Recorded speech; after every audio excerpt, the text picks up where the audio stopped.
اللہ رب العزت فرماتے ہیں ما آتاکم الرسول فخذوہ،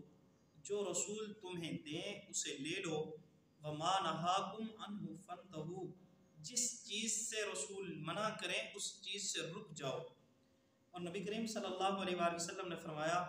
کل امتی یدخلون الجنت الا من ابا،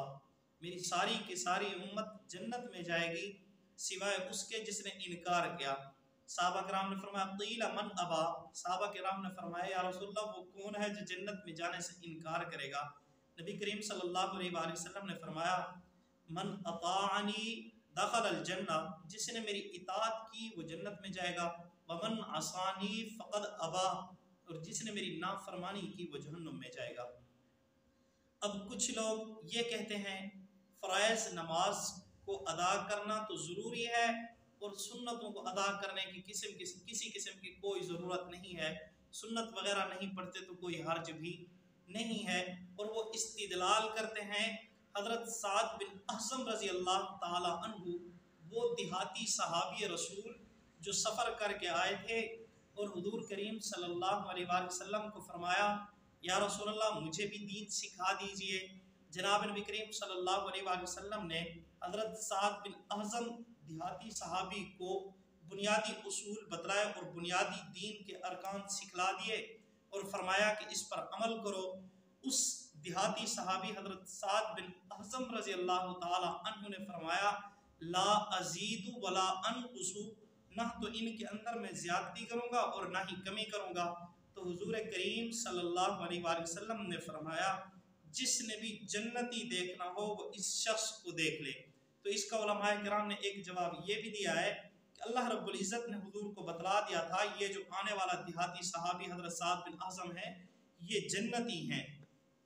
اور دوسرے نمبر پر انہوں نے فرمایا لا ازید ولا انقص، کہ جو دین کے ارکان مجھے بتائے گئے ہیں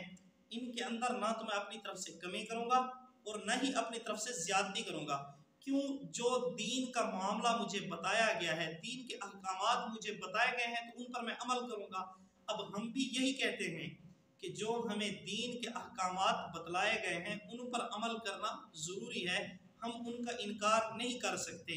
یہی وجہ ہے اگر کوئی شخص نماز نہیں پڑھتا تو ہم اس کو کافر نہیں کہتے، لیکن کوئی شخص نماز کا انکار کر دے کہ نماز تو فرض ہی نہیں ہے تب ہم اس کو کیا کہتے ہیں؟ کافر قرار دیتے ہیں۔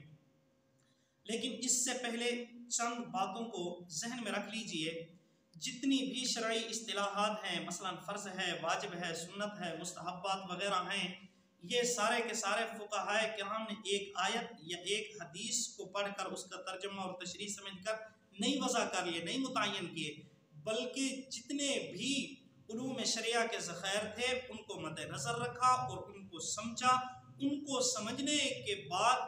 یہ اصطلاحات منتخب فرمائی کہ یہ فرض ہے، یہ واجب ہے، یہ سنت ہے، یہ مستحب ہے۔ ایسے نہیں کہ ایک حدیث کا ترجمہ پڑھ لیا ہو یا ایک آیت کا ترجمہ اور تشریح پڑھ کر کیا ہے کوئی اپنی طرف سے اصطلاح منتخب فرما رہی ہو، ایسا نہیں کیا گیا۔ جتنے شرعی علوم کے ذخائر ہیں ان کو مد نظر رکھا، پہلے خود سمجھا، خود سمجھنے کے بعد پھر اصطلاحات منتخب فرمائی۔ اب اگر کوئی شخص ایک آیت یا ایک حدیث کا ترجمہ اور تشریح سمجھ کر اپنی رائے کا اظہار کرتا ہے اور اپنی رائے پر ڈٹ جاتا ہے اور یہ کہتا ہے کہ جو میں نے کہہ دیا ہے یہی درست ہے کیونکہ قرآن پاک یہی کہہ رہا ہے، حدیث یہی کہہ رہی ہے، صرف ایک حدیث پر یا ایک آیت پر اکتفا کرتا ہے، تو ہم کہیں گے یہ در حقیقت جہالت ہے اور احکام شرعیہ کے اندر جسارت کرنا ہے۔ تو کچھ لوگ اس واقعے سے، اس دیہاتی صحابی رسول سے یہ استدلال کرتے ہیں کہ اس کو تو یہ نہیں کہا گیا آپ نے فرض نمازوں کے بعد سنتیں بھی پڑھنی ہیں، فرض نمازوں کے ساتھ نوافل بھی پڑھنی ہیں، جی صرف کیا ہے 17 رکعتیں ہیں انہی پر جو اکتفا کریں۔ پیارے بھائی آپ کو صرف ایک حدیث پر عمل کرایا جا رہا ہے اور باقی جو حدیثیں ہیں ان سے کیا ہے عمل کرانے سے منع کیا جا رہا ہے۔ حضور کریم صلی اللہ علیہ وآلہ وسلم نے خود بھی عمل کیا ہے اور دیگر صحابہ کو بھی عمل کرنے کا حکم دیا ہے۔ یہی وجہ ہے حضرت عبداللہ ابن عمر رضی اللہ تعالی عنہ فرماتے ہیں کہ میں نے کبھی نہیں دیکھا حضور کریم صلی اللہ علیہ وسلم کو